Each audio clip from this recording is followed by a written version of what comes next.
now he sees the crowd rise to applaud him as the winner.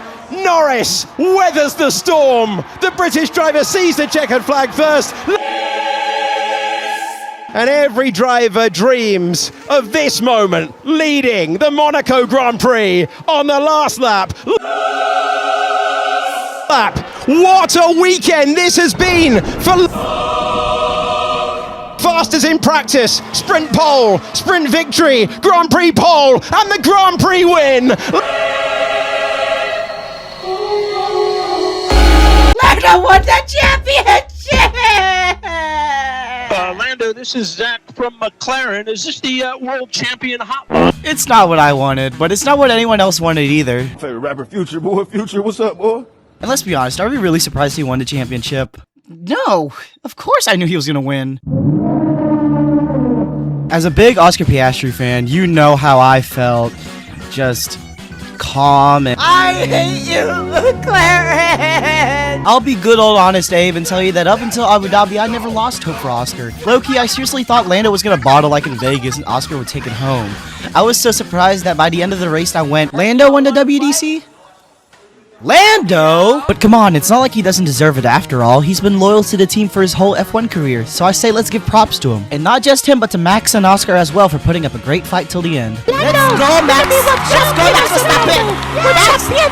Now that Lando's champion, he has the choice to either keep his current number 4 or switch to the number 1, a number only reserved for the reigning world champion. Of course, as Max won't keep the number no matter what, Lando decided to take the number 1. If Lando wins the 2026 WDC, he gets to use it again for 2027, and so on if he continues to win championships. Now, Lando's victory has people thinking about the what-ifs of the 2025 season. Like, what if Ferrari had a fast Formula 1 car? If Charles Leclerc had been fast enough to overtake Lando in Abu Dhabi, Max Verstappen would have been a 5-time world champion. If McLaren and that fat chud Zach Brown didn't fumble their strategy in Qatar and allow Piastri to win, Oscar would have been champion as long as he won the last 2 races, but Lando would have had to finish 3rd or 4th in the last 2 races as well. Piastri could have also been champion if it weren't for McLaren's absolutely terrible strategy during Monza, causing Oscar's fall off, starting with Azerbaijan, which I won't get into since my last video already went over that. Outside of WDC contenders, if the FIA stewards didn't hate Lewis Hamilton, Because I'm black. Hamilton would have finally earned a well-deserved podium finish after spending a whole season trying not to kill himself being with Ferrari, but no, they just had to hit him with a 10-second penalty. Also, if Red Bull didn't wait until the season break to fire their perverted team principal Christian Horner and fired him back in 2024, they would have seen improvements with the car earlier on in the season, but they didn't thanks to Horner's "if Max ain't broke, don't fix him" mantra, where despite saying, "You've got a problem, change your car," because Max is winning races, they do nothing to improve the car. Max even said that had he been driving a McLaren instead of the Red Bull for 2025, he would have won that championship much earlier. Lando, who continues not to be PR trained, said that Max is just talking nonsense, which I will say is not the best take ever made by an F1 driver. I'm not going to be one of those people that say Max is so goated, his car's a tractor, and he's just so goated that he can drive it so goated because he's goated, and he's my goat and goat Stappen and goat. You gotta admit that it's crazy how for the 2024 and 2025 season, the Red Bull car had shown many struggles, yet Max was still able to perform as fast as a fat guy after hearing the crinkle of a chip bag. I understand Lando's POV, since although he's driving a rocket ship of an F1 car, his teammate is literally Oscar Piastri, the guy that Nico Rosberg, the Monaco-based YouTuber that beat 2 7-time world champions in equal machinery, called the next Iceman, which is the nickname of 2007 world champion Kimi Räikkönen. Also, he's acting like Lance Stroll said he's gonna win a championship in 2026. We're talking about Max Verstappen, the guy who won 19 out of 22 races in 2023, took the girl of the guy he replaced in Red Bull, thinks about F1 24/7 to the point he even wore Red Bull merch at his girlfriend's baby shower, and finally is the son of Jos Verstappen, who quite literally beat Max into becoming a 4-time world champion by doing the following: pulling Max into the pit stop and hitting him on the head when he performed poorly at a karting championship, making Max drive a cart in the freezing cold despite getting to the point he couldn't move his fingers and telling him in response, "I don't care, drive." and finally, abandoning Max at a gas station after he crashed and damaged his cart, and after eventually picking him up, he didn't speak to Max for a whole week. But I really wanted him to feel the pain. He also has a history of assault allegations, like when he went to court for allegedly beating his ex-wife, got arrested for allegedly attempting to murder his ex-girlfriend, and then the cherry on top, allegedly beating his own father. You know, man, it gets to a point where you overuse the word allegedly, but everyone and their mama knows it's not allegedly. I know there's the phrase innocent until proven guilty, but with the amount of allegations and accounts of this stuff happening, I'm pretty sure it's safe to say he's guilty. What was this video about again? Oh yeah, Lando Norris won the championship. I have the feeling that Piastri and Verstappen fans have no clue how to cope with this. So let's take the moment to read letters from such fans asking for advice from someone I picked that knows how to handle this stuff. And he is none other than... Whoa. What is happening? It's me! First letter. Dear Krujaan, as an Oscar Piastri fan post Abu Dhabi, I've lost the will to live. I feel that continuing to watch F1 is extremely unhealthy for my mental and physical health and will ultimately lead to my downfall. Do I keep watching F1 like I'm in a toxic relationship, or should I put it away for my own safety and lock myself in a padded room? Thanks in advance. Love, Mark Webber. Thank you for the letter, Mark Rober. The fact that I'm not just a Piastri fan, but also a Ferrari fan probably makes my situation worse than yours. Now, hear me out. Buy F1 25 on Steam, begin a driver career as Oscar, set it to the lowest difficulty, and then finally drive yourself to an Oscar Piastri World Championship. This coping mechanism works for me all the time with Ferrari. I have over 85 hours on this game. I think it's very realistic how I was able to become a 3-time consecutive world champion as Charles Leclerc with Ferrari, Mercedes, and then McLaren. Next question. Dear Krujaan, I'm a Lance Stroll Dear Krujaan, as a Lando Norris fan, I've never felt happier in my life, and I'm so glad to know that despite your dissing towards Lando, he still won a championship. So I just wanted to write this letter to ask, how does it feel for your driver to be washed? You know what? That's it. No more letters. Another way we can distract ourselves from the biggest choke of 2025 ever is what's been going on over the winter break. When the season starts, F1 will have not 20 but 22 drivers, having so for the first time since 2016. The rookie team joining will be Cadillac with the 2 not-so-rookie drivers Valtteri Bottas and Sergio Perez. Both were last in F1 seats back in 2024, with Perez last in Red Bull and Bottas last in Kick Sauber. Speaking of Sauber, the team was bought out by Audi in early 2025, solidifying their plan to become an F1 constructor in the 2026 season. Expectations are obviously very low, but the ore farming by both teams are almost as high as Ferrari's. And you know what that means. The teams are going to be absolutely terrible. In other news, Yuki Tsunoda was announced to have been replaced by Arvid Lindblad. Lindblad has shown to be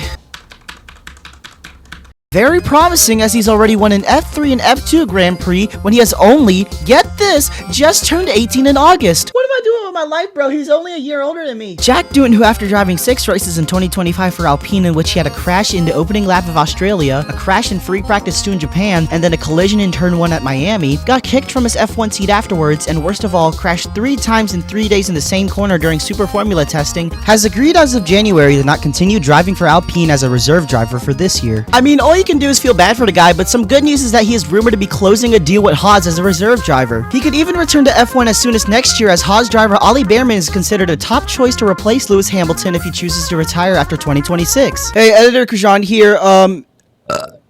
Jack Doohan is in Haas now as a reserve driver, so you can basically say, I called it! And now we finally caught up with the winter break. I don't know, Krujaan, but I'm still sad over Lando winning the championship. Don't worry, I got one more thing to take your mind off it. What you're looking at right now is a bingo card full of predictions my friends and I have made for the 2026 season, but it would take too long to go over each one, so I'll show you my top 5 favorite predictions. Number 5, Alonso retires. Fernando Alonso is 44 years old and has been driving in F1 since 2001. Alonso has won 2 world championships, which he won in 2005 and 2006. The year's F1 rookies Oliver Bearman and Kimi Antonelli were born. As Adrian Newey becomes the team principal and Honda joins as their new engine supplier, Aston Martin's AMR 26 brings huge potential to be competitive this year. Editor Krujaan back again. Testing's over and yeesh. Fernando has stated that if the car is strong, he's more likely to retire, while if the car is weak, it might prompt him to stay in F1 longer. Another factor that could lead to him leaving is that in November, it was announced that Fernando was expecting a baby that will be due in March of this year. Alonso is an amazing driver for his age, being able to earn several podiums in the 2023 season. If Alonso decides to retire this year, no matter what, he'll remain one of the best examples in the history of F1 that you can indeed teach an old dog new tricks. Number 4, Sainz wins a Grand Prix. Carlos Sainz was at the top of his game this year for his first season with Williams. Sainz won not 1, but 2 podiums in 2025, more than Lewis Hamilton, the driver who replaced him, got, which was how many? Oh yeah, 0. This was the first time Williams saw a podium since George Russell in 2021 and Lance Stroll in 2017. Wait, Lance Stroll? Lance Stroll? The driver that got bodied by Nico Hulkenberg? Driver that hiding his dad from the world, but the world knows his dad's on the Epstein list? Lance Strulovich on a bike? Lance Stroll? Number 3. All roads lead to Abu Dhabi. With last year being very competitive and going up to the last Grand Prix, these new rules and regulations from the FIA are sure to make this season even more competitive. What? You wanted more? No, that's it. Go home. Number 2, Lando bottles a start. Based on his record, while Lando does have strong qualifying pace, he's been known, especially in 2024, to bottle his starts. I will say that 2025 was obviously an improvement, as he literally won the championship and passed on the bottling curse to Oscar in Azerbaijan, but who's to say it won't happen again? Who's to say it won't happen again? Who's to say it won't happen again? And finally, number 1, Oscar wins the championship. Of course, seeing that he was number 1 in the standings for 15 out of 24 races, who's to say it won't happen again? I will be the bigger man and admit it. My goat choked. After Mexico, I waited for that comeback, but deep inside, I knew that championship was wraps for Oscar. Qatar brought so much hope to my little delicate heart, and McLaren took it right away from me. But it's okay, Oscar. I know you got it this year, because I know, somewhere deep down in my heart, I still love you. Hopefully by now I've helped you forget about last year's season if you didn't want Lando to win. No. With the way the title contenders went for the 2025 season, I'm certain we can expect this year's championship to quickly turn into a heated rivalry. Say that again? I believe that it's important to acknowledge the fact that I don't hate Lando. It's just that I didn't want him to win. Again, I may have been a bit harsh on Lando when posting about him online, but I don't hate him. It's just that I want Oscar to win instead. I want to end this video by letting you know that when you think you may be suffering over this win, you really aren't. At the end of the day, the people really suffering are people in lesser developed places that need the help that they can get. Like Lewis and Charles. Good night.